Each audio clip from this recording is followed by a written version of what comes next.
எங்கே நின்று போட்டோட அந்த முனை இருக்குது அந்த இடத்துல நின்று பேசி காஷ்மீருக்கு மீன் பீஜம் போடு இந்த கொடுவாவை பார்த்து வாங்கியாச்சு. அந்த பிரெட்லேயே நமக்கு தெரிஞ்சுக்கலாம் மீனோட ஃப்ரெஷ்னஸும் அந்த குவாலிட்டியும் எப்படி இருக்கு. மக்களே வணக்கம் அண்ட் வெல்கம் டு ஹெப்ஸீல்.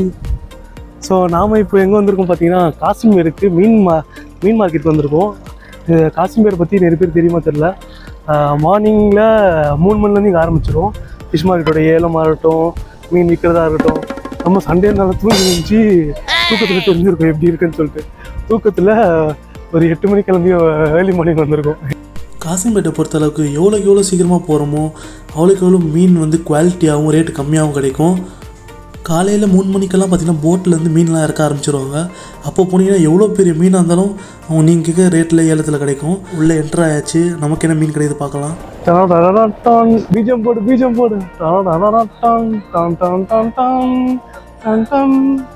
மனசில்லை பீஜம் போட. காஷ்மீரை பற்றி சொல்லணும்னா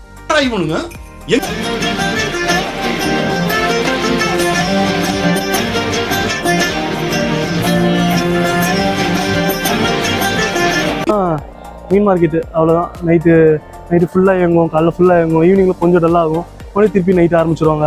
ஃபுல்லாக கலர்ஃபுல்லான போட்ஸ்லேருந்து நம்ம மார்னிங் வந்தாலும் மார்னிங் விஷுவல் காட்டியிருக்கோம் உங்களுக்கு. மீன் வாங்கினா இங்கே வரலாம். சென்னையில் இருக்க மக்கள் நிறைய பேர் இங்கே வருவாங்க. பட்டணம் பக்கத்தை தாண்டியெல்லாம் இங்கே வருவாங்க. சாம்சங்லேருந்து வாங்கி போகிறவங்களாம் எனக்கு தெரியும். இங்கே நம்மளும் மீன் வாங்க தான் வந்திருக்கோம். 2000 ரூபாய் சொல்லி ஒரு மீன் வாங்கியிருக்கோம். நான் சொன்னேன் இல்லையா, நம்ம லேட்டாக வந்ததுனால ரொம்ப சின்ன மீனுங்க தான் இருந்துச்சு, பெரிய மீன்களாம் அவ்வளோ இல்லை. ஆனால் பெரிய மீன்லேயே கொஞ்சம் மீடியம் சைஸாக அவ்வளோ மீனெல்லாம் பார்த்துருந்தோம். அதே மாதிரி மீன் ரேட் கம்மியாக இருக்குன்னு சொல்லிட்டு ஏதோ ஒன்று வாங்கிட்டு வந்துடக்கூடாது. மீன் வந்து ஃப்ரெஷ்ஷாக இருக்கா பார்த்து வாங்கணும். அதே மாதிரி தான் நம்ம இந்த கொடுவாவை பார்த்து வாங்கியாச்சு. 3000 ரூபா சொன்னாங்க. நம்ம வந்து 2500 ரூபா பேசி 2000 ரூபா வரைக்கும் வர வச்சோம். மீன் இப்போ வெட்ட கொடுத்துருக்கோம். மீன் கட்டிங் சார்ஜஸ் வந்து பார்த்திங்கன்னா 50 ரூபா 100 ரூபான்னு சொல்லிட்டு மாறும். மீன் நல்லா ஃப்ரெஷ்ஷாக இருந்துச்சு. நான் சொன்னேன் இல்லையா, இப்போ பாருங்கள் அது வெட்டும் போது எவ்வளோ பிளட் தெரியும் பாருங்கள். அந்த பிளட்லேயே நமக்கு தெரிஞ்சுக்கலாம் மீனோட ஃப்ரெஷ்னஸும் அந்த குவாலிட்டியும் எப்படி இருக்குன்னு சொல்லிட்டு. அண்ட் கொடுவா மீன் சொல்ல தேவையே இல்லை, கருவாடே அவ்வளோ டேஸ்ட்டாக இருக்கும். அப்போ ஃப்ரெஷ்ஷான மீன் எப்படி டேஸ்ட்டாக இருக்கும் பாருங்கள். அந்த வெட்டும் போது அந்த பிளட் தெரிக்கிறது பாருங்கள், எவ்வளோ ஃப்ரெஷ்ஷாக எவ்வளோ பிளட்டோடு இருக்குன்னு சொல்லிட்டு.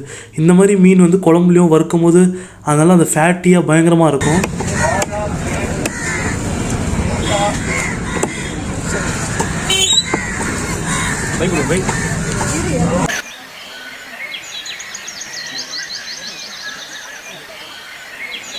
பெரிய பெரிய மீன் தான் வாங்கல, கொடுவா மீன் தான் வாங்கியிருக்கோம்.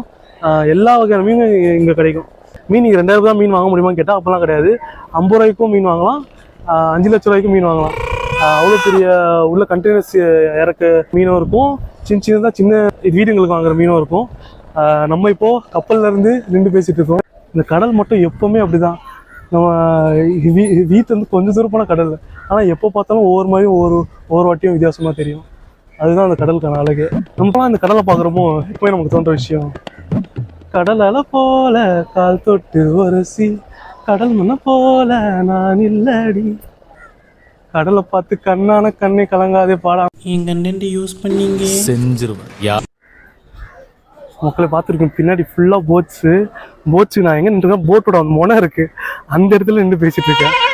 ஒரு மாதிரி எட்ஜிங்கா த்ரில்லிங்கா. பட் இருந்தாலும் எவ்வளோ தைரியமாக நான் இங்கே நிற்கிறேன்னா, என்னை சுற்றி ஃபுல்லாக மீனவ மக்கள், அது மீன்பிடி இதுக்கு போகிறவங்க. அவங்கள நம்பலாம், நமக்கு எதுனாலும் வந்து உடனே வந்து நிற்பாங்க. நீங்கள் இங்கே N4 இருக்கட்டும், காஷ்மீராக இருக்கட்டும், எந்த ஒரு மீனவரத்துலையாக இருக்கட்டும், நமக்கு ஏதாச்சும் பிரச்சனை வந்துருச்சுன்னா, நம்ம தண்ணியில் குதிச்சிட்டோமோ, சும்மா சொல்கிறேன் காமெடிக்கு, குதிச்சிட்டோம் அப்படின்னா கை வந்து நின்று நமக்கு ஏதாச்சும்னா வந்து காப்பாற்றி தான் போவாங்க. அது என்ன மாதிரி பிரச்சனையாக இருக்கட்டும், இல்லை தெரியாத ஆளுங்கிட்ட மாட்டிக்கிட்டோன்னா யாராக இருந்தாலும் நமக்கு இங்கே வந்து நிற்பாங்க. யார் என்ன, நீ யார், எங்கேருந்து வர, அதெல்லாம் எதுவும் கேட்க மாட்டாங்க. உனக்கு பிரச்சனை தெரிஞ்சிச்சா வந்து நின்று உனக்காக வந்து பேசுவாங்க, உனக்காக வந்து காப்பாற்றிட்டு போவாங்க. அதுதான் இந்த மக்கள். போட்டில் இருக்கிறதுனால, இவங்க சீட்டாட்டி இருக்கிறதுனால, மீன் விற்கிறதுனால இவங்களை யாரும் சாதனை வச்சுனா மனுஷங்களுக்கு ஏதாச்சும் ஒன்றுனா இவங்க வந்து நிற்பாங்க. அதுதான் இவங்க. சண்டே நீ பயங்கரமாக மீனோட ஃபீல் பண்ண வந்திருக்கோம். சாப்பிட்ற வீடியோ முடிஞ்சால் நான் போடுறேன். நான் வீட்டில் போய் சாப்பிட்டு வீடியோ என்கடிச்சு போடுறேன். See you soon மக்களே, பாய். ஒரு சில விஷயத்துக்குலாம் ஃபீல் மட்டும் தான் பண்ண முடியும், சொல்லவே முடியாது. அந்த மாதிரியான விஷயம் இது. வாயில் உட்காரும் போது அந்த மசாலா மேலே இருக்க மசாலா கிரிஞ்சி வாய்க்குள்ளே போகும், அந்த ஃப்ரெஷ்ஷு தனியாக வாய்க்குள்ளே போகும். அந்த மீனோட டேஸ்ட் இருக்குல்லையா, இந்த மீன் தலை இருக்குது, இது கம்மியாக இருக்கும். இந்த கம்மியாக கறி வைக்கிறது வந்து ஃபுல்லாக அந்த ஃபேட்டோட கலந்த டேஸ்ட் இருக்கும்.